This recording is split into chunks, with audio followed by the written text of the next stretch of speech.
Hello students, my name is Devojit Shah and welcome to my YouTube channel Laws of Physics। तो आज हम लोग Stokes theorem के ऊपर तीन प्रॉब्लम डिस्कस करेंगे। पहला दो प्रॉब्लम होगा IIT जैम 2016 का और तीसरा प्रॉब्लम होगा वेस्ट बंगाल सेट का। वीडियो बहुत ही इंपॉर्टेंट और इंटरेस्टिंग होने वाला है। आई होप आप लोग मुझे सपोर्ट करेंगे। तो बिना टाइम वेस्ट के आज का जर्नी स्टार्ट करते हैं। तो ये हुआ आज का हमारा पहला प्रॉब्लम, ठीक है। एक वेक्टर दिया हुआ है, इस वेक्टर का लाइन इंटीग्रल निकालना है अलोंग द कॉन्टूर, ठीक है। ये एक ट्रायंगल है, ठीक है। एक्स एक्सिस में ये है 2,0, ये एंगल 45, ये एंगल 45, ठीक है। और ये क्वेश्चन है IIT जैम 2016 का। तो पहले कौन सा मेथड से सॉल्व करें? पहले चलो स्टोक्स थ्योरम से सॉल्व कर लेते हैं, ठीक है। अच्छा, ये जो ट्रायंगल है, ठीक है, इस ट्रायंगल में देखो ये जो एरिया एलिमेंट होगा वो कितना होगा। देखो ये हो जाएगा सिंपल ds वेक्टर। कौन से प्लेन में?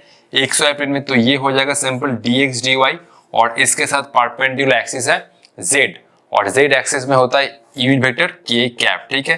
तो ये हुआ एक छोटा सा area element in the triangular contour, ठीक है। अब पहले इसको क्या करना होगा, डेल क्रॉस, क्योंकि ये हुआ f डॉट dl, ये हुआ f डॉट dl, ठीक है। और ये वाला हुआ del cross f dot ds, ठीक है। तो पहले डेल क्रॉस f करो और k कैप का कोएफिशिएंट निकालो, ठीक है। तो ये हुआ डेल क्रॉस f, ठीक है। ये हुआ i कैप, ये हुआ j कैप, ये हुआ k कैप, ये हुआ डेल डेल x, ये हुआ डेल डेल y और ये हुआ डेल डेल z, ठीक है। ये हुआ y i कैप और ये हुआ माइनस एक्स जे कैप और ये हुआ 0, ठीक है। तो सिर्फ k कैप का कोएफिशिएंट निकालो, ठीक है। ये हुआ k cap equal to del del x of x में कितना हुआ -1, ये minus del del y of y, तो ये बना -1, तो ये बना -2 k कैप, ठीक है। तो ये बना कितना, देखो ये हुआ i इक्वल टू, इससे लिख रहा हूं डेल क्रॉस f, मतलब ये हुआ 2 k cap dot ds vector मतलब कितना है dx dy k कैप, ठीक है। तो ये हुआ dx dy k कैप, ठीक है। ये देखो k cap dot k cap 1, तो ये हुआ -2 dx dy, ठीक है। अगर पूरा इंटीग्रेशन करोगे तो सिंपल ये ट्रायंगल का एरिया निकल के आएगा, ठीक है। तो ये हुआ -2 और ट्रायंगल का एरिया कितना है, half into base into height. Base कितना है, बेस है 2, ठीक है। अब हाइट कितना है, हाइट तो निकालना होगा, ठीक है। तो ये वाला एक परपेंडिकुलर ड्रॉप कर रहा हूं। अगर ये 2 है तो ये वाला जो लेंथ है वो बन जाएगा 1 ना, ठीक है। ये बन जाएगा 1। तो tan 45 परपेंडिकुलर क्या है, देखो tan 45 डिग्री इक्वल टू ये हुआ परपेंडिकुलर अपॉन बेस। बेस कितना है, ये वाला 2 है, ठीक है। और ये वाला हो जाएगा इसका हाफ 1, ठीक है। तो ये हुआ 1, tan 45 तो 1 होता है, परपेंडिकुलर अपॉन बेस, तो परपेंडिकुलर हो गया सिंपल 1, ठीक है। बेस कितना है 1, बेस कितना है 1, हाइट भी कितना है 1, तो ये हुआ half into base into height. ये बेस नहीं था, ये बेस होगा 1, ठीक है। सॉरी, अरे ये तो 2 ही था, कुछ गलती कर रहा हूं, वेट एक बार रुको तो। अच्छा ठीक है, ये हुआ -2। ट्रायंगल का जो एरिया होगा वो कितना होगा, हाफ इंटू बेस। बेस कितना है, ये वाला 2, ठीक है, ये वाला 2। और हाइट कितना है, हाइट हमें निकाल लिया, ये हुआ 1, ठीक है। ये 2 से 2 गया, आंसर सिंपल है -2, ठीक है। कभी कभी गलती हो जाता है टीचर से, ठीक है। तो ये हुआ -2 आंसर, ठीक है। ये क्वेश्चन एक इंटीजर टाइप का क्वेश्चन था, ठीक है। एमसीक्यू नहीं था इसमें, ठीक है। अच्छा, इसमें अगर हम ग्रीन्स थ्योरम से जाना चाहते हैं तो हम ग्रीन्स थ्योरम से भी कर सकते हैं, ठीक है। कॉपी कर लो, ठीक है। 1 2 3 4 5 इसको मैं इरेज करो, ठीक है। अगर ग्रीन्स थ्योरम से जाना चाहते हो तो तुम ग्रीन्स थ्योरम से भी इसको शायद कर सकते हो, ठीक है। एक बार ट्राई कर लेता हूं, ठीक है। मैंने घर में इसको ग्रीन्स थ्योरम से ट्राई नहीं किया था, एक बार देख लेते हैं कि ग्रीन्स थ्योरम से हम लोग इसको कर पाते हैं या नहीं कर पाते। ऑब्वियसली कर पाएंगे, ठीक है। I इक्वल टू ये हो जाएगा m dx और ये हो जाएगा n dy, ठीक है, यही तो है। और ये हुआ del n by del x, ये हुआ del m by del y, ठीक है। और ये हो जाएगा dx dy, ठीक है। देखो इस केस में m क्या है, ठीक है। अच्छा ये देखो m कितना है इस केस में, m dx, तो m बना y, ठीक है। तो ये m हुआ y और n कितना है -x, तो n है -x, ठीक है। Del n by del x करो, ये हुआ del n by del x कितना हुआ -1, ये हुआ del m by del y, ये हुआ सिंपल 1, ठीक है। इसको मैं इरेज कर रहा हूं, ठीक है। अब देखो ये कितना था, I इक्वल टू यहां से लिखते हैं del n by del x, ये हुआ -1 और ये हुआ minus del m by del y, फिर से 1, ये हुआ dx dy, ठीक है। ये तो सिंपल वही आया -2, ये हुआ dx dy। और अगर तुम ग्रीन्स थ्योरम से जाना चाहते हो तो इसका भी सिंपल आंसर होगा -2, ठीक है। ये हुआ ग्रीन्स थ्योरम, ठीक है। पहला वाला था स्टोक्स थ्योरम, ठीक है। तो तुम ग्रीन्स थ्योरम से जाओ या स्टोक्स थ्योरम से जाओ, बात एक ही है, ठीक है। कॉपी कर लो। नेक्स्ट टाइम लोग IIT जैम का और एक प्रॉब्लम करेंगे, ठीक है। चलो, तो ये हुआ IIT जैम 2016 का दूसरा क्वेश्चन। क्वेश्चन क्या कह रहा है? A hemispherical shell is placed on the XY plane centred at the origin, ठीक है। हेमिस्फेरिकल शेल मतलब ये तुम ऐसे ले सकते हो, ठीक है। ये हुआ हेमिस्फीयर और ये हुआ, ठीक है। तो ये वाला हुआ XY, ठीक है। ये हुआ X, ये हुआ Y और ये हुआ Z, ठीक है। सेंटर्ड एट द ऑरिजिन, ठीक है। Placed in the XY plane for a vector field, ठीक है। इस फंक्शन का ये वाला निकालना है, surface integral del cross E dot ds over the hemispherical shell. कुछ पाई आएगा, ठीक है। ये आंसर निकालना होगा, ठीक है। तो ऑब्वियसली इस केस में अगर इसको हम कर्ल करने जाए तो ये तो वैल्यू बहुत कॉम्प्लिकेट हो जाएगा।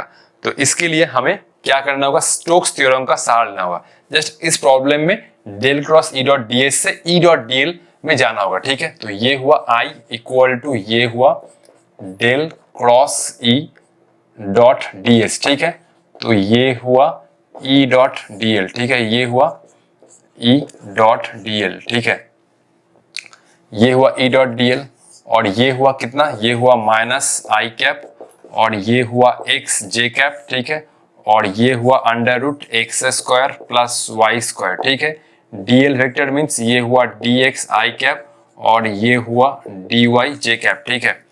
ये हुआ कितना? ये हुआ सिंपल, देखो ये हुआ माइनस तो बाहर आ गया, ठीक है। अच्छा, इसको मैं माइनस को इधर रखता हूँ। ये हुआ -y dx, ये हुआ -y dx और ये हुआ x dy और ये हुआ x² प्लस y², ठीक है। अब देखो ये हुआ -y dx plus x dy, ठीक है। अब देखो हेमिस्फेरिकल शेल मतलब ये हुआ सर्कल। सर्कल जो प्लेन में है वो है XY प्लेन में, ठीक है। ये मैं मान रहा हूँ x equal to r cos theta, ठीक है। सर्कल का रेडियस है r, ठीक है। तो ये हुआ dx कितना? ये हुआ dx मतलब, ठीक है। अच्छा, x r cos थीटा और y को मैं लिख रहा हूँ r sin थीटा, ठीक है। ठीक है, सर्कल का ये जो सर्कल का प्लेन है वो है XY प्लेन में। तो सर्कल का लिए ये x कोऑर्डिनेट हुआ x equal to r cos theta, y equal to r sin theta.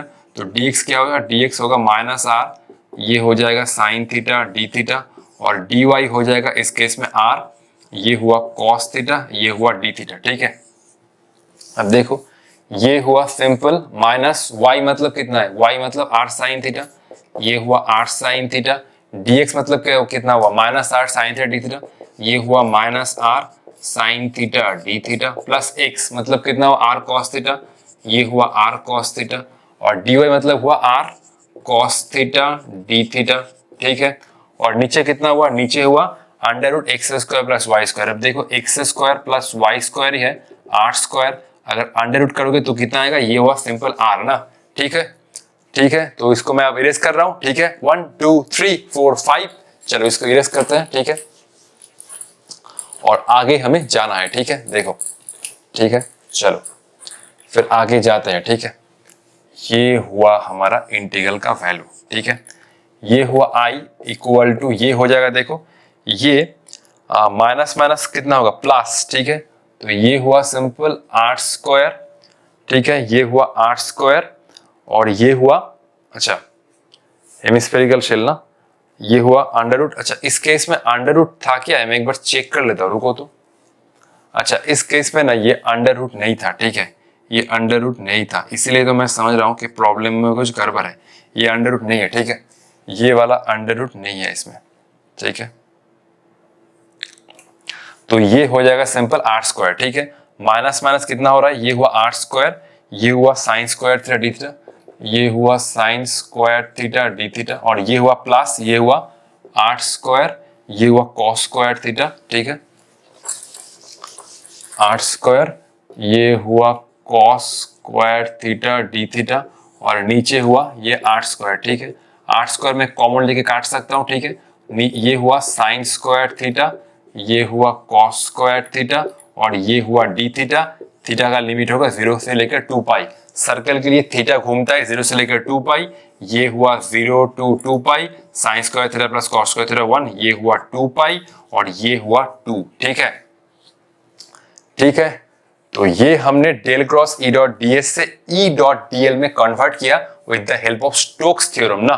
ठीक है, इसको पहले कॉपी कर लो, नेक्स्ट हम लोग और एक प्रॉब्लम डिस्कस करेंगे। ठीक है, चलो ये हुआ आज का हमारा लास्ट क्वेश्चन और ये क्वेश्चन भी बहुत शानदार है। ये क्वेश्चन आया था वेस्ट बंगाल से 2022 में। ठीक है, ये हुआ एक फंक्शन का लाइन इंटीग्रल फाइंड करना है। ठीक है, let's see with the unit circle. ठीक है, ट्रैवल काउंटर क्लॉकवाइज फाइंड। ठीक है, यूनिट सर्कल मतलब सर्कल का जो रेडियस है वो है 1। ठीक है, किस मेथड के साथ जाना चाहते हो, स्टोक्स थ्योरम या ग्रीन्स थ्योरम?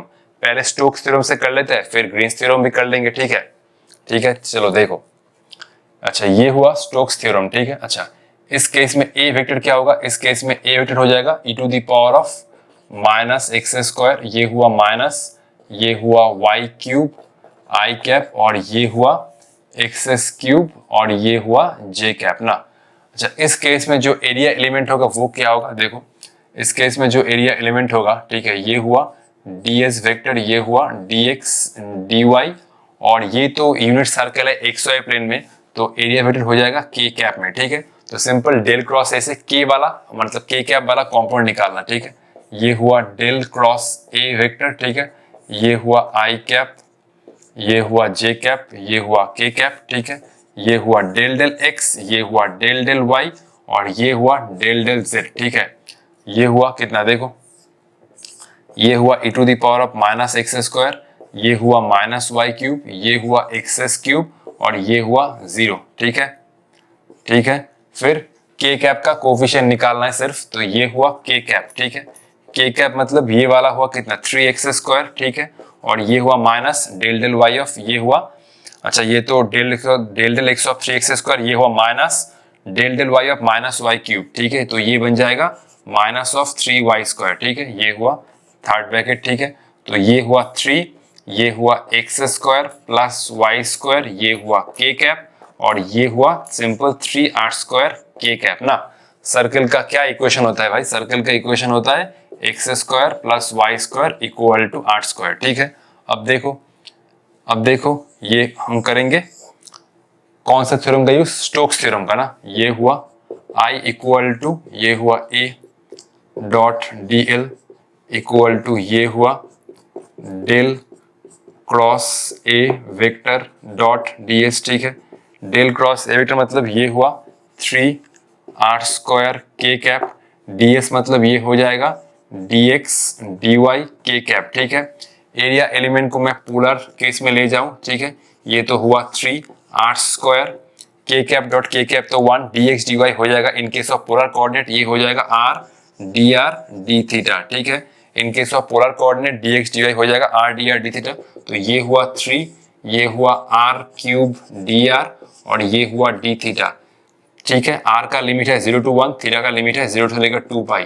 क्यों 0 to 1? क्योंकि ये क्वेश्चन में बोला है यूनिट सर्कल। ठीक है, तो ये हुआ 3, ये हुआ r to the power of 4/4, ये हुआ 0 to 1 और ये हुआ 2 पाई, 2 से 4 गया 2, ये हुआ सिंपल 3 पाई बाई 2 और ये तो 1 टू द पावर 4 आएगा। ठीक है, तो ये हुआ ऑप्शन नंबर ए। ठीक है, ठीक है, आप लोग इसको घर में जरूर ग्रीन्स थ्योरम से भी ट्राई करना।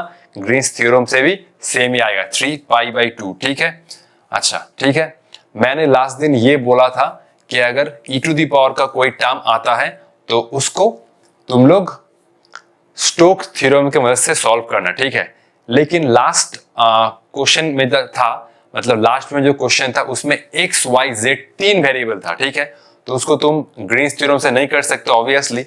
ठीक है, क्योंकि ग्रीन्स थ्योरम में क्या होता है m dx plus n dy 2 variable होता है। ठीक है, तो वो वाला प्रॉब्लम हमें काल करके निकालना था। इस क्वेश्चन में 2 वेरिएबल है। ठीक है, x और y, तो इस क्वेश्चन को तुम स्टोक्स थ्योरम से भी कर सकते हो, ग्रीन्स थ्योरम से भी कर सकते हो। ठीक है, एक्स वाई जेड आता है तो उसमें सिंपल तुम स्टोक्स थ्योरम से ही करना होगा, क्योंकि ग्रीन्स थ्योरम में तो 2 वेरिएबल होता है। ठीक है, तो थोड़ा फंक्शन और इक्वेशन को ध्यान से देख लेना। ठीक है, तो ठीक है, आज के लिए इतना ही। मिलते हैं नेक्स्ट वीडियो में।